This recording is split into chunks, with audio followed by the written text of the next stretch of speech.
Hello students, आज हम BA part 1 political science का 3rd चैप्टर पढ़ाने जा रहे हैं। ठीक है, तो इसमें जो है वो बहुत सारा इम्पॉर्टेंट जो है वो मटेरियल है और आप लोग इसको अगर ध्यान से पढ़ेंगे तो आप अपने एग्ज़ाम में बहुत अच्छा कर पाएंगे। ठीक है, तो ये आपका बीए पार्ट 1 पॉलिटिकल साइंस का चैप्टर है लोकतंत्र के प्रकार। इसमें कौन कौन से प्रकार आते हैं? प्रत्यक्ष, प्रतिनिधि और उदारवादी।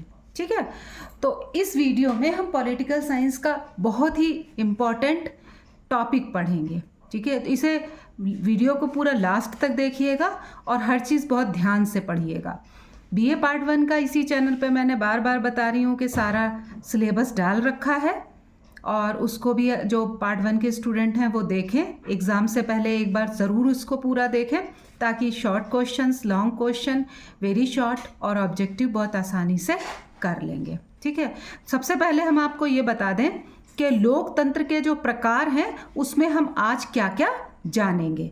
तो सबसे पहले जो भी हमें जानना है वो सबसे पहले आप देख लीजिए, लोकतंत्र क्या होता है। सबसे पहले हम जानेंगे कि लोकतंत्र क्या होता है, फिर उसके बाद है कि प्रत्यक्ष लोकतंत्र क्या होता है। थर्ड आता है आपका प्रतिनिधि लोकतंत्र क्या होता है। उदारवादी लोकतंत्र क्या है, इनके गुण, दोष और परीक्षा में कैसे कैसे लिखना है आपको, ये भी हम आपको इस वीडियो में बताएंगे। तो जो वीडियो है ये पूरा अंत तक, लास्ट तक आप देखिएगा ताकि आपको पूरा टॉपिक सही से समझ में आ जाए। और फिर भी अगर आपको कुछ समझ में आता नहीं है या कोई दिक्कत है, कोई भी आपको इसमें परेशानी हो रही है तो आप कमेंट में हमसे पूछ सकते हैं। तो अब हम इसको शुरू कर रहे हैं, इसको अंत तक आप देखिए। सबसे पहले है लोकतंत्र क्या है। तो लोकतंत्र 2 शब्दों से मिला है, लोक यानी के जनता, तंत्र माने शासन यानी के जनता का शासन। इसमें जो है वो बहुत बार बहुत सारे टीचर्स भी कहते हैं और है भी कि जो अब्राहम लिंकन है इनकी जो परिभाषा है वो पूरे के पूरे लोकतंत्र को सुचारू रूप से समझाने के लिए पर्याप्त है। देखिए लोकतंत्र के बारे में क्या लिखा गया है, क्या परिभाषा है उनकी, कि जनता द्वारा जनता के लिए जनता का शासन, यानी कि जनता द्वारा लोग चुने जाएं, जनता के हित का काम किया जाए और उसके बाद जनता में से ही लोग निकल कर के आए। तो लोकतंत्र की ये सबसे जो इम्पॉर्टेंट और प्रसिद्ध परिभाषा है ये किसने दी है? अब्राहम लिंकन ने दी है। उन्होंने कहा था लोकतंत्र जनता का शासन, जनता द्वारा और जनता के लिए शासन है। इसमें पूरा का पूरा एक तरीके से लोकतंत्र का हर एक पहलू जो है वो प्रत्यक्ष रूप से सामने आ जाता है। अब देखिए लोकतंत्र में जनता को ही सर्वोपरि माना जाता है। लोकतंत्र में क्या है कि जनता ही सर्वे सर्वा मानी जाती है। सरकार जनता चुनती है और वही सरकार को बदल भी सकती है। इतना तो आप लोग देखते होंगे कि हर साल 5 साल के बाद में भारत में भी चुनाव होता है। जिस सरकार की नीतियों से, जिस दल की नीतियों से हम सहमत होते हैं उसी को वोट देते हैं। और ये भी पता है आपको कि बहुमत दल का नेता हमारे यहाँ प्रधानमंत्री बनता है। सरकार जो है वो जिसकी नीतियों से, हम जिस दल की नीतियों से प्रभावित होते हैं उसी को वोट देते हैं। तो इस प्रकार से अगर हमारे काम हमारे सही से नहीं होते हैं तो नेक्स्ट टाइम हम सरकार को बदल भी देते हैं। तो आपको पता ही होगा कि जनता जो है वो सरकार को चुनती भी है और सरकार को बदल भी सकती है। अब लोकतंत्र के प्रकार क्या क्या हैं सभी बच्चों को मालूम होगा क्योंकि बीए पार्ट 1 में आपको ये सब कुछ बताया गया है। बस फर्क इतना है कि अब जो है ये बहुत विस्तृत रूप से आप पढ़ रहे हो और पहले आपने यानी कि 12th में भी आपने शायद सिविक्स में भी पढ़ा होगा लोकतंत्र के बारे में। अब लोकतंत्र के प्रकार कौन कौन से हैं? तो लोकतंत्र के 3 प्रकार माने जाते हैं, प्रत्यक्ष लोकतंत्र, प्रतिनिधि लोकतंत्र और उदारवादी लोकतंत्र। अब इसको हम विस्तार से समझते हैं। देखिए विस्तार से समझिए और सही से समझिए और जो भी ना आए समझ में, मैं बार बार कह रही हूँ, उसको आप पूछ सकते हैं हमसे। सबसे पहला आता है आपका प्रत्यक्ष लोकतंत्र। तो देखिए प्रत्यक्ष लोकतंत्र का अर्थ क्या है। प्रत्यक्ष मतलब सामने, खुली हुई व्यवस्था। जब जनता स्वयं शासन के निर्णय लेती है तो उसे क्या कहते हैं? प्रत्यक्ष लोकतंत्र कहते हैं। यानी कि जनता की जो भागीदारी होती है इसमें वो प्रत्यक्ष रूप से होती है। ऐसे तंत्र को क्या कहा जाता है? प्रत्यक्ष लोकतंत्र कहा जाता है। उदाहरण के लिए अगर हम देखें तो प्राचीन यूनान के नगर राज्यों में प्रत्यक्ष लोकतंत्र था, और आज भी स्विट्जरलैंड के कुछ जगहें ऐसी हैं, स्विट्जरलैंड में भी, कि कुछ जगहों पर इसके रूप को यानी प्रत्यक्ष लोकतंत्र के रूप को देखा जा सकता है। अब इसकी विशेषताएं क्या हैं? भाई सही बात तो यह है कि जब तक किसी भी सिस्टम में कोई विशेषता नहीं होगी तो उसको क्यों अपनाया जाएगा। तो इसी तरह से प्रत्यक्ष लोकतंत्र जो है इसमें भी बहुत सारी विशेषताएं भी हैं। अब कुछ इसकी आलोचनाएं भी की जाती हैं। सबसे पहले हम आपको इसकी विशेषताओं के बारे में बताते हैं। तो देखिए, ये जनता इसमें सीधे निर्णय लेती है। प्रत्यक्ष लोकतंत्र में जनता सीधे निर्णय लेती है, कोई प्रतिनिधि बीच में नहीं होता। यानी कि क्या होता है, हमारे यहाँ क्या होता है या और भी जगहों पे देखिए क्या होता है कि हम जो है वो किसी प्रतिनिधि को चुनते हैं और वो हमारा प्रतिनिधित्व करता है। लेकिन इसमें क्या होता है कि जनता सीधे निर्णय लेती है, जनता का कोई भी प्रतिनिधि नहीं होता। इसमें दूसरा जो है इसकी विशेषता को माना जाता है कि जनता की अधिक भागीदारी, अधिक हिस्सेदारी, यानी हर नागरिक शासन में हिस्सा ले सकता है, उसकी बराबर की हिस्सेदारी होती है शासन व्यवस्था के अंदर। उत्तरदायित्व अधिक, जनता यानी सरकार सीधे जनता के प्रति जिम्मेदार रहती है। अब जनता ही सरकार को जब चुन रही है तो सीधे भागीदारी हो रही है जनता की, तो उत्तरदायित्व किसका होगा? सरकार का होगा। अगर मान लीजिए जनता जो है चुन रही है सरकार को, तो सरकार को वो हटा भी सकती है। तो जनता को जवाबदेही का अधिकार, यानी जवाबदेही किसको करनी पड़ेगी? जवाबदेह किसको बनाया जाएगा? सरकार को। तो सरकार सीधे जनता के प्रति जिम्मेदार रहती है। पारदर्शिता, यानी निर्णय जो है वो कैसे लिए जाते हैं? खुले रूप से लिए जाते हैं। कोई भी इसमें ये नहीं होता है कि जो है गवर्नमेंट जो है वो सरकार जो है वो जनता से कुछ छुपा नहीं सकती। इसमें जनता जो है वो खुले रूप से हर चीज़ को देख सकती है और निर्णय जो है वो बिल्कुल सही से पारदर्शिता से लिए जाते हैं। सरकार पारदर्शिता से निर्णय लेती है और जनता को इसका पूरा इल्म होता है। नेक्स्ट देखिए इसमें क्या है कि प्रत्यक्ष लोकतंत्र के साधन क्या हैं। अब आप लोग को बता दें कि प्रत्यक्ष लोकतंत्र के साधन क्या है। सबसे पहले है जनमत संग्रह, यानी महत्वपूर्ण विषयों पर जनता से सीधा मतदान। मान लीजिए कोई एक मैटर आ गया, कोई एक मामला आ गया, इसमें जनता ये चाहती है, जो भी चाहती है जनता, तो उस पर क्या करते हैं कि मतदान करा लिया जाता है जनता का, कि ऐसा रूल पास होना चाहिए, ये नियम बनना चाहिए या नहीं बनना चाहिए। तो इसके लिए सबसे पहले क्या किया जाता है? सबसे पहले ये किया जाएगा कि जनता से वोट करवा लिया जाएगा, मतदान जनमत करा लिया जाएगा और जनमत संग्रह होने के बाद ही उस नियम को बनाया जाएगा। अगर जनमत ज़्यादा है तो वो नियम बनेगा, जनमत कम है या जनमत नहीं है तो वो नियम नहीं बन पाएगा। पहल, जनता क्या नया कानून प्रस्तावित कर सकती है? तो इसमें सबसे पहले ये बता दें कि जनता ही नया कानून प्रस्तावित करती है। इसमें प्रत्याहार क्या है? इसमें कि जनता चुने हुए प्रतिनिधि को हटाने की मांग भी कर सकती है। मान लीजिए जनता ने चुना किसी को और चुनने के बाद में सरकार में वो बैठ करके सही से अगर वो काम नहीं कर रहा है तो जनता ही उसे हटाने की मांग भी कर सकती है। अब इसके गुण देख लीजिए या फिर इसकी क्या क्या महत्वपूर्ण चीज़ें हैं इसके अंतर्गत ये देख लीजिए कि प्रत्यक्ष लोकतंत्र के गुण क्या हैं। तो जनता की शक्ति इसमें बढ़ती है। किसमें? प्रत्यक्ष लोकतंत्र में क्या है? जनता ही सर्वे सर्वा है और जनता की शक्ति इसमें बहुत ज़्यादा बढ़ी हुई होती है। भ्रष्टाचार इसमें कम हो सकता है। अब जनता अपना काम कराती है और लोगों को सरकार बनाती है, लोगों को चुनती है, प्रत्यक्ष रूप से चुनती है, तो भ्रष्टाचार कहाँ से ही हो पाएगा? क्या वो लोग उनसे रिश्वत मांग पाएंगे? नहीं मांग पाएंगे। तो भ्रष्टाचार क्या है? बहुत कम हो पाता है। भ्रष्टाचार कम हो सकता है। निर्णय जनता की इच्छा के अनुसार लिए जाते हैं। अभी ऊपर हमने आपको बताया था कि जनमत संग्रह होता है, तो निर्णय जब जनता के अनुसार, इच्छा के अनुसार ही हो रहे हैं तो भ्रष्टाचार भी नहीं हो सकता। राजनीतिक जागरूकता बढ़ती है। अब ये रहता है कि जनता को ही जब सब कुछ करना है तो जनता इसमें बहुत अधिक जागरूक रहती है। फिर वही बात है कि जब किसी में गुण होते हैं तो दोष भी होना ऑब्वियसली बात है। तो इसके जो दोष हैं वो क्या क्या है कि बड़े देशों में संभव नहीं। अब ऐसा तो है नहीं कि सारे लोगों को मैदान में बुलाया जाए और कोई भी नियम बनाया जा रहा है उस नियम पे हाथ उठवा लिया जाए, ठीक है। तो भारत की जनता देख लीजिए, और भी जगहों पे देख लीजिए, पॉपुलेशन इतनी ज़्यादा है, लोग इतने हैं, तो ये बताइए कि किसी मैदान में या कहीं भी इकट्ठा करके उनकी राय को तो नहीं जाना जा सकता।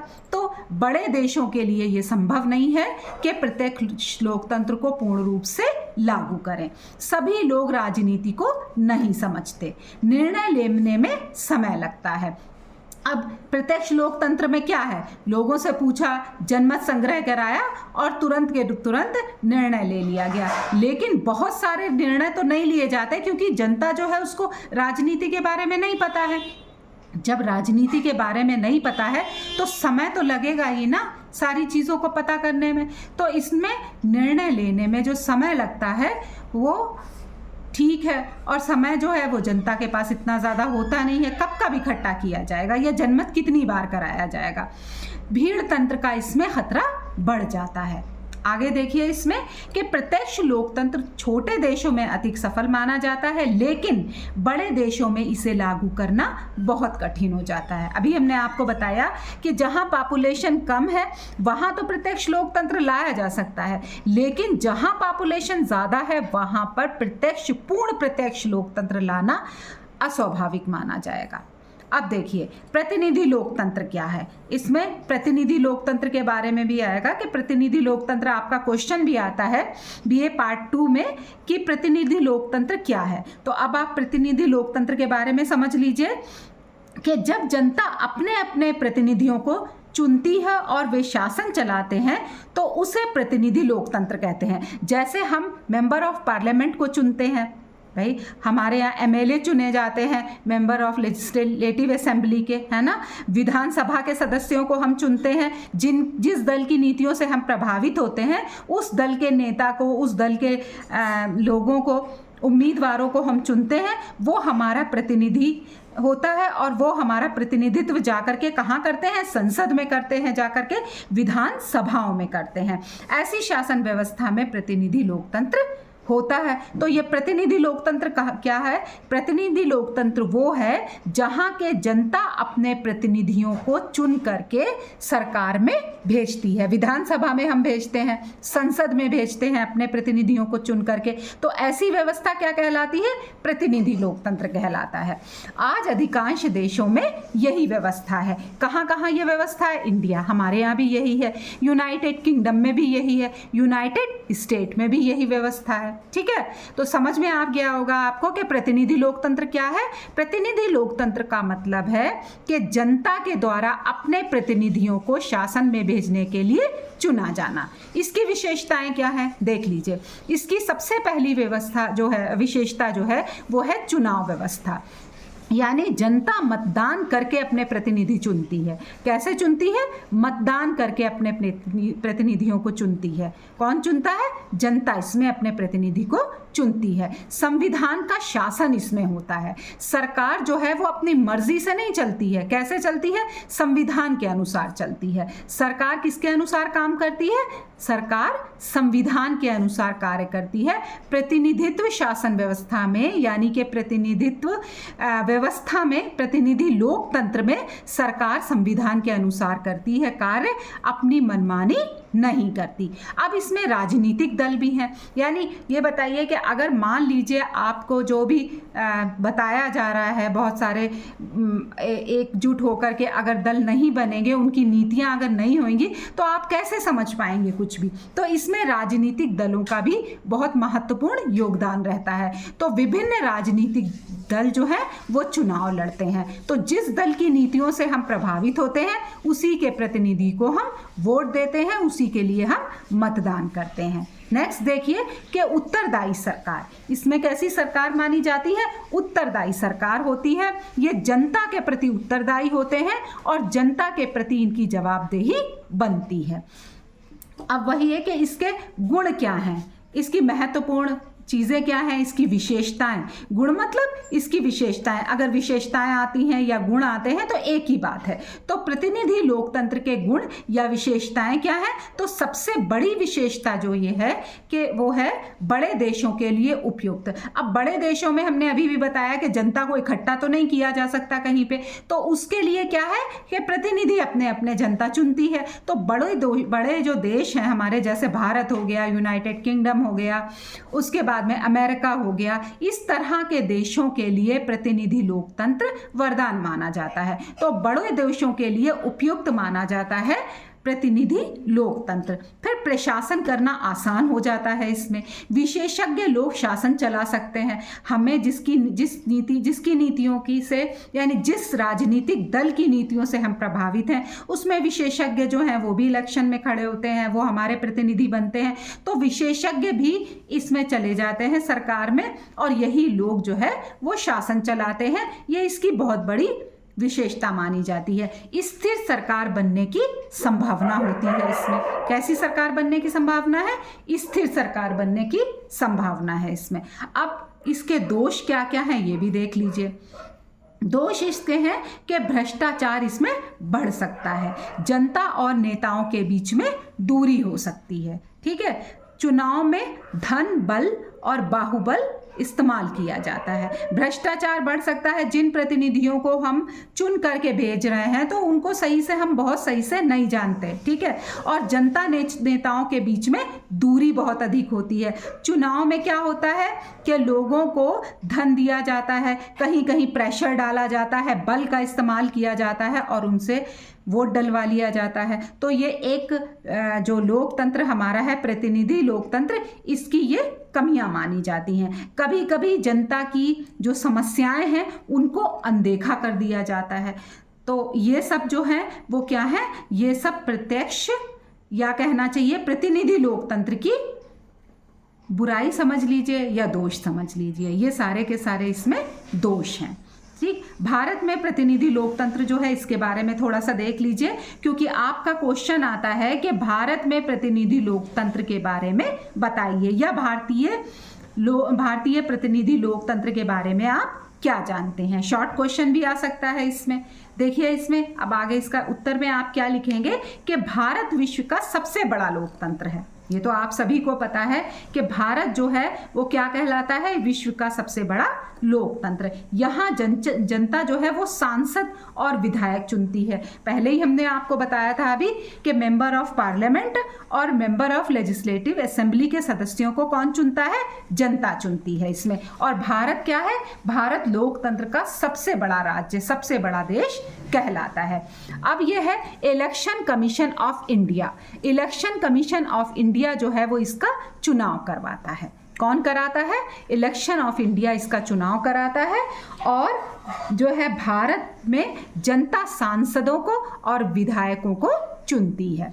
उसके बाद अब आपका आता है उदारवादी लोकतंत्र, ठीक है।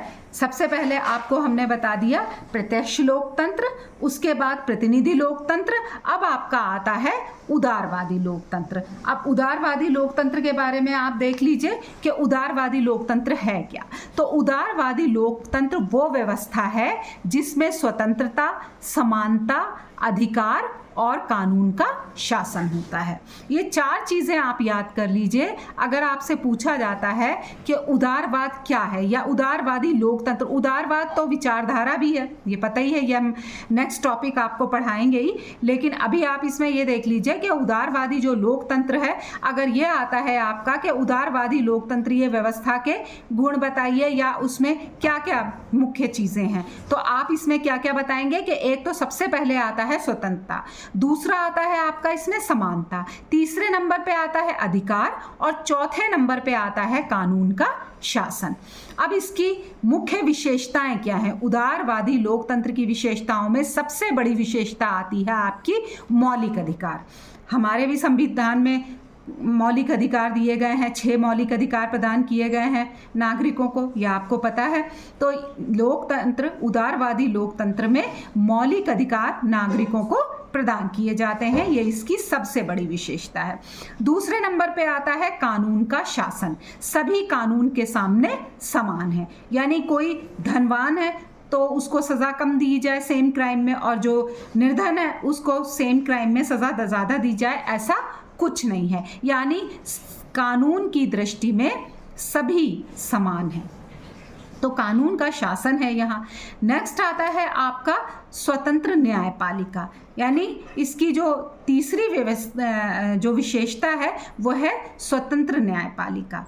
उदारवादी लोकतंत्र में स्वतंत्र न्यायपालिका का होना एक बहुत बड़ी विशेषता मानी जाती है। तो न्यायपालिका सरकार से स्वतंत्र रहती है, यानी सरकार की जो कमियां हैं या मान लीजिए कि संविधान के अकॉर्डिंग नहीं चल रही है सरकार, तो न्यायपालिका ऐसे कानूनों को भी रद्द कर सकती है, ऐसे नियमों को भी रद्द कर सकती है जो कि नागरिकों के मौलिक अधिकारों के हनन में एक भूमिका निभा रहे हों। तो इसलिए सरकार से इसको स्वतंत्र बनाया गया है।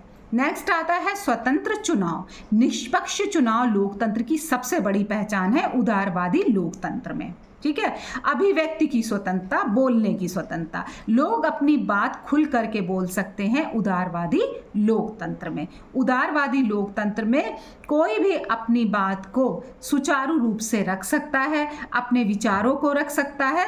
वो अभिव्यक्ति की स्वतंत्रता के अंतर्गत जो है वो अपनी सीमाओं में रह करके, स्वतंत्र रह करके अपने विचारों को रख सकता है। फिर आता है इसके बाद में उदारवादी लोकतंत्र के गुण क्या हैं। तो उदारवादी लोकतंत्र के गुण: व्यक्ति की स्वतंत्रता इसमें सुरक्षित है, मानव अधिकारों की रक्षा है, शांतिपूर्ण सत्ता परिवर्तन हो जाता है इसमें, और नागरिकों की गरिमा बनी रहती है।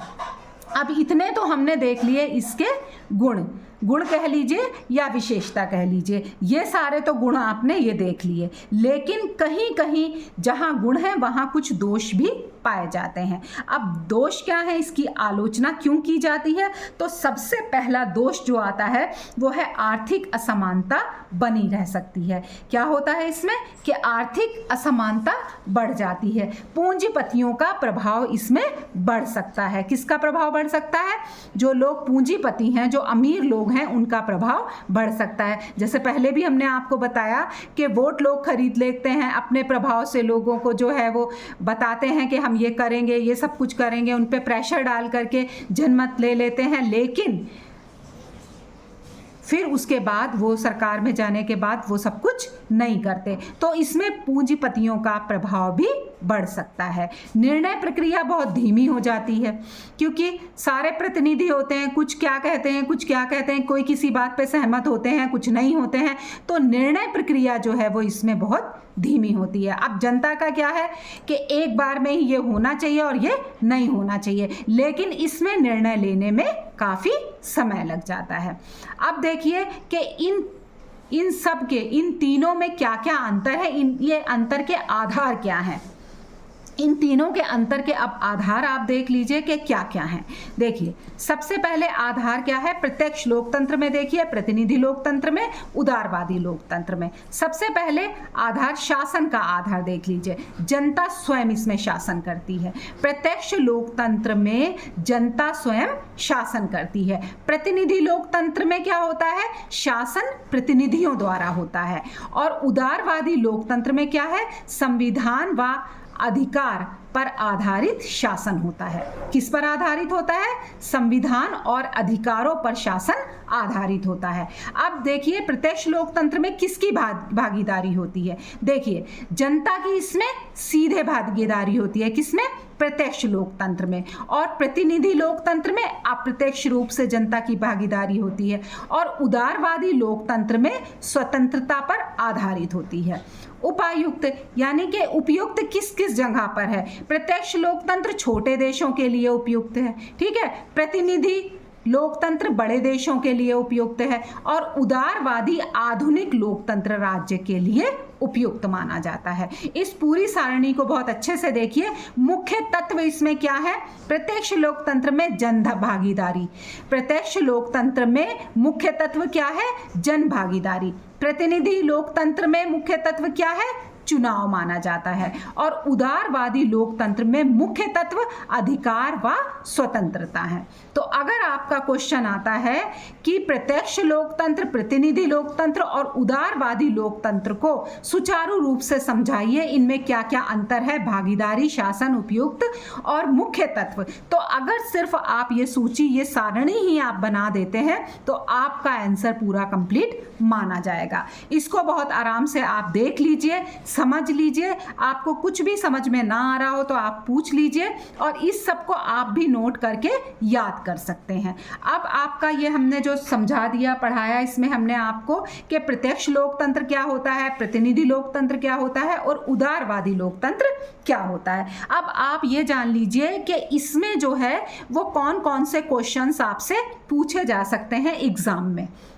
तो सबसे पहले क्वेश्चन आपका आ सकता है, लोकतंत्र की परिभाषा लिखिए। इसमें इब्राहिम लिंकन की परिभाषा लिख सकते हैं, ग्रीन की परिभाषा लिख सकते हैं, और भी कई परिभाषाएं हैं, लेकिन सबसे महत्वपूर्ण परिभाषा इसमें इब्राहिम लिंकन की ही मानी जाती है। फिर प्रत्यक्ष लोकतंत्र के गुण और दोष बताइए, इसमें भी आप लिख सकते हो। ये हम आपको बता भी चुके हैं, जब आपको चैप्टर स्टार्ट किया तो हमने हर एक में गुण और दोष बताए हैं। फिर उसके बाद में है आपका प्रतिनिधि लोकतंत्र क्या है, ये भी हमने आपको समझाया है। उदारवादी लोकतंत्र की परिभाषाएं लिखिए, ये भी आप जो है पढ़ चुके हैं, अभी हमने आपको बताया। प्रत्यक्ष और प्रतिनिधि लोकतंत्र में अंतर बताइए, ये आप जो है इस सारणी के हिसाब से भी बता सकते हैं। तो आज हमने क्या क्या पढ़ा? आज स्टूडेंट्स हमने आपको पढ़ाया लोकतंत्र का अर्थ, प्रत्यक्ष लोकतंत्र, प्रतिनिधि लोकतंत्र, उदारवादी लोकतंत्र और इन सब के गुण दोष। अब लास्ट में आता है ऑब्जेक्टिव क्वेश्चंस का टाइम। अब ऑब्जेक्टिव क्वेश्चंस हम आपको बता रहे हैं, इनके जवाब आप हमें कमेंट में ज़रूर बताइए। सबसे पहला क्वेश्चन, इसी चैप्टर से रिलेटेड जो भी क्वेश्चंस है वो हम आपको दे रहे हैं। सबसे पहला क्वेश्चन है, जनता का जनता के द्वारा और जनता के लिए शासन किसने कहा था? ए रूसो, बी लिंकन, सी लॉक और डी प्लेटो। इन चार में से एक सही जवाब है जो कि आपको बताना है। नेक्स्ट क्वेश्चन देखिए, इसमें क्या है आपका, प्रत्यक्ष लोकतंत्र का प्रमुख उदाहरण कौन सा देश है?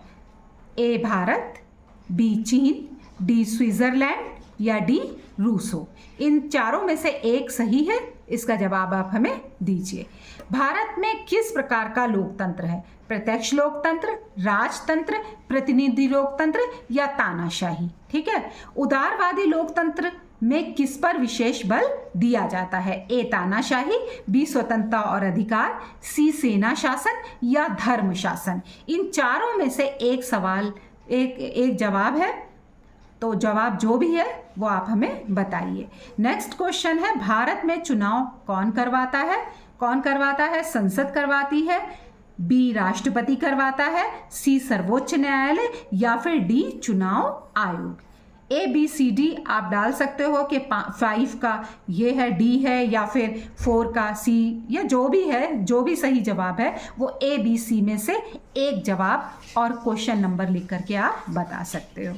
सारा सिलेबस आप पढ़ते रहिए, इसमें एक एक वीडियो मैं डालती जा रही हूँ लगातार। और सबसे पहले आपका फर्स्ट पेपर जो है उसको पढ़ा रही हूँ, तो फर्स्ट पेपर आपका 1-2 वीडियो में कंप्लीट हो जाएगा। आप हमें फॉलो करते रहिए, देखते रहिए।